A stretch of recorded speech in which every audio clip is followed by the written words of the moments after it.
Sadhguru Nath Maharaj Ki Jai, and welcome to Jagadambe Reads the Holy Books of India, Mahabharata398.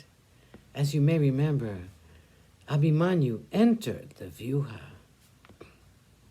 There was panic in the Kaurava army. The great son of Arjuna, the 16-year-old Abhimanyu, had managed to break the phalanx. He had outwitted the old man Drona. Abhimanyu faced the combined onslaught of many chariots and warriors at the same time. But he was death itself. He was just raining arrows on them, literally raining arrows. The field took up the aspect it usually presented at the end of the day. The heap of dead men rose every moment. The Kauravas looked in all the 10 directions for help. It was impossible to stop the progress of this child. Duryodhana was the first to attack Abhimanyu. He was wild with him for having broken the Vyuha. Drona saw this and came to the help of the king. He knew that it would be dangerous for Duryodhana to face Abhimanyu. Drona, Ashwatthama, Krupa, Kritavarma, Radeya, and Shakuni hurried to the side of Duryodhana. Actually, the king was at the very heart of the Vyuha, but Abhimanyu had managed to reach it in a matter of moments. All the heroes attacked Abhimanyu.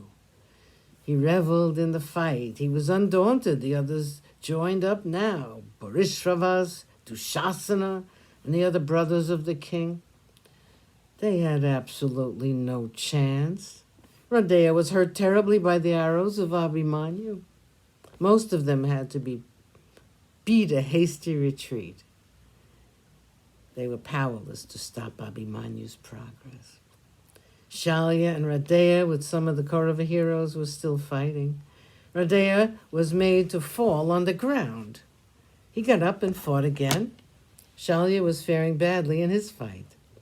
In short, there was no one who could stand up against Abhimanyu. Indeed, he was the son of Arjuna. Single-handed, he was keeping the entire army at bay. All the heroes who had been stationed to protect the Vyuha were being treated as so many bits of wood by the young Abhimanyu.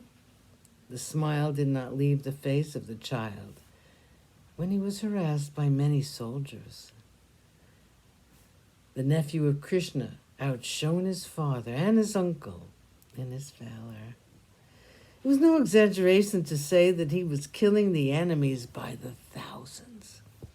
He had all the astras at his command, and he was using all of them. He was a very graceful and skillful fighter. His archery was in a class by itself. They saw it. The arrows which came from his bow looked like the rays of the sun, coming out in millions. Drona was watching his progress. He told Krupa, Abhimanyu ranks among the greatest archers. He has come here today to please his uncles, Yudhishthira, Bhima, Nakula, and Sahadeva. If he makes up his mind, he can destroy this entire army easily. I'm surprised he hasn't done so already. Duryodhana was not pleased with the words of Drona. Drona praised the enemy, and he did not relish it. The enemy was the son of Arjuna, the favored pupil of Drona. Duryodhana looked at Radeya and said, Radeya, this, our Acharya, is a great man. Not Indra nor Yama can defy him in battle. Why then? Think of the fate of mere mortals. If he makes up his mind, he can kill this young fool. But Radeya, you forget the most important secret. Abhimanyu is the son of his dear, beloved pupil, Arjuna. Since our Acharya is very fond of Arjuna, he's protecting Abhimanyu. He has not the heart to hurt him or to wound him.